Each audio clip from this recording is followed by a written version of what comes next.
Assalamualaikum warahmatullahi wabarakatuh. Waalaikumsalam warahmatullahi wabarakatuh. Baik, saya Diana Indriani. Pada kesempatan ini saya akan menjelaskan materi kita sumber belajar dalam pembelajaran. Dalam materi sumber belajar dan pembelajaran, ada 4 pokok bahasan yang akan saya paparkan, yaitu yang pertama pengertian sumber belajar, kemudian yang kedua klasifikasi sumber belajar, yang ketiga komponen belajar, dan yang terakhir jenis-jenis sumber belajar. Pengertian sumber belajar. Sumber belajar adalah usaha sadar yang dilakukan secara terencana, sistematis, dan menggunakan metode tertentu untuk mengubah perilaku relatif dan berinteraksi dengan sumber belajar. Jadi pada intinya, adalah segala sesuatu yang digunakan pendidik khususnya untuk mendukung dan memudahkan terjadinya proses pembelajaran.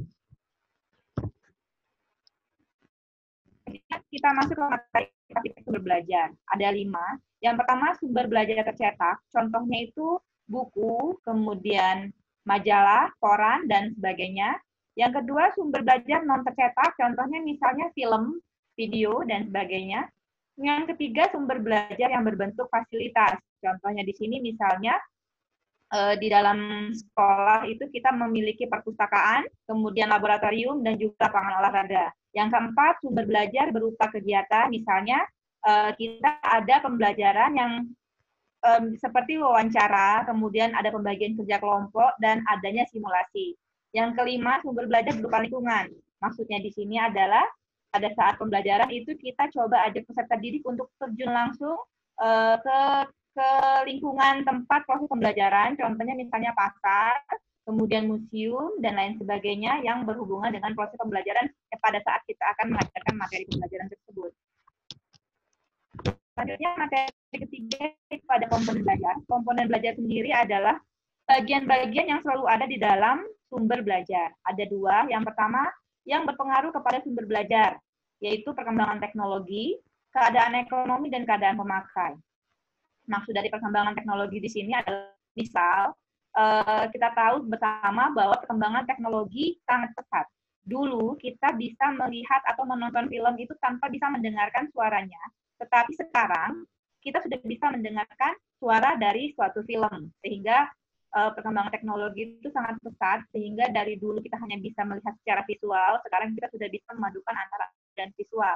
Kemudian keadaan ekonomi, maksudnya di sini sumber belajar itu harus menyesuaikan keadaan ekonomi kita. Jadi maksudnya jangan terlalu berlebihan untuk mengadakan sumber belajar. Yang penting sumber belajar itu harus efektif, tidak harus misalnya mahal. Kemudian keadaan pemakai. Untuk pengadaan sumber belajar, kita harus memahami dulu karakteristik peserta didik yang akan kita ajarkan. Sehingga sumber belajar itu akan tepat sasaran. Jadi jangan sampai pengadaan sumber belajar itu tidak sesuai dengan kondisi atau karakteristik peserta didik. Yang kedua, komponen sumber belajar selanjutnya itu berdasarkan kriteria dari sumber belajar itu sendiri. Yang ada 3, ekonomis, praktis dan sederhana, dan mudah diperoleh. Maksudnya ekonomis di sini berarti sumber belajar itu tidak harus mahal, tetapi harus tepat sasarannya. Maksudnya di sini ekonomis itu bisa digunakan untuk jangka panjang. Jadi tidak hanya sekali dipakai kemudian selesai, tetapi sumber belajar tersebut bisa kita gunakan dalam proses pembelajaran berikutnya. Dan yang kedua, praktis dan sederhana. Maksudnya sumber belajar itu harus praktis, tidak bertele-tele dalam pemakaiannya sehingga memudahkan peserta didik kita agar memahami apa yang sedang kita sampaikan atau apa yang sedang kita ajarkan. Dan yang terakhir itu mudah diperoleh. Jadi sumber belajar itu harus cepat atau tidak harus jauh-jauh mencarinya, cari yang ada di lingkungan kita karena di lingkungan pun banyak menyediakan segala sesuatu untuk sumber belajar ini. Yang terakhir itu ada jenis-jenis sumber belajar.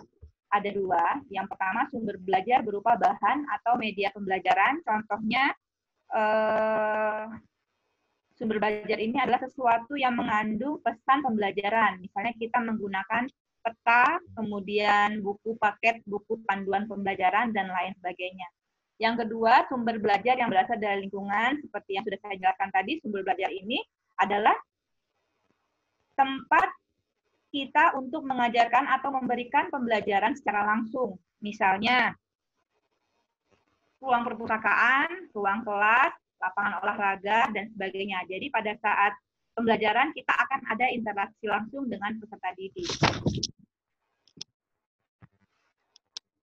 Nah, kesimpulan dari materi saya yaitu sumber belajar adalah segala sesuatu yang dapat memudahkan belajar dan merupakan sarana untuk memperkaya pengalaman belajar. Klasifikasi sumber belajar yaitu tercetak, non tercetak, berbentuk fasilitas, berupa kegiatan, dan berupa lingkungan. Komponen sumber belajar adalah bagian-bagian yang selalu ada di dalam sumber belajar. Ya, dari saya bermanfaat. Mohon maaf apabila ada salah menyampaikan. Pada Allah saya mohon ampun. Saya akhiri. Billahi taufiq wal hidayah. Wassalamualaikum warahmatullahi wabarakatuh. Waalaikumsalam warahmatullahi wabarakatuh.